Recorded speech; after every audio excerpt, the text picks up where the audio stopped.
అభిమాన నాయకుడు వైఎస్ జగన్ కోసం ఉత్తరాంధ్ర పోటెత్తింది. విశాఖ నుంచి అంపోలు జైలు వరకు ఎక్కడ చూసినా జనసంద్రమే. వైఎస్ జగన్ ను చూసేందుకు ఉత్తరాంధ్ర మొత్తం రోడ్లపైకి తరలి వచ్చింది. వైఎస్ జగన్ ను చూసేందుకు రోడ్లకు ఇరువైపులా ప్రజలు, అభిమానులు బారులు తీరారు. పోలీస్ ఆంక్షలను ఛేదించుకుని మరీ తండోపతండాలుగా తరలి వచ్చారు. దీంతో జగన్ పర్యటనను అడ్డుకోవాలన్న కూటమి ప్రభుత్వం కుట్రలు పటాపంచలయ్యాయి.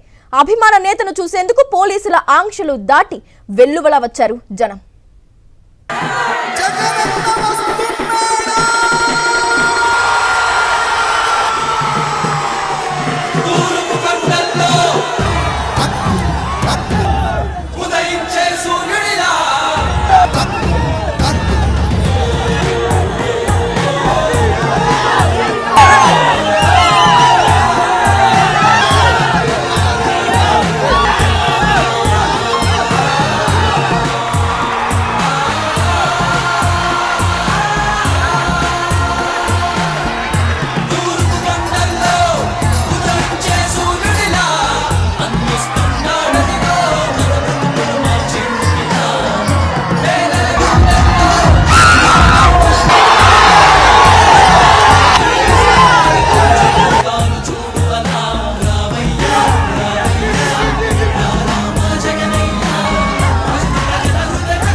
మరిన్ని అప్డేట్స్ కోసం ఛానల్ ను సబ్స్క్రైబ్ చేయండి. నోటిఫికేషన్స్ కోసం బెల్ ఐకాన్ పై క్లిక్ చేయండి.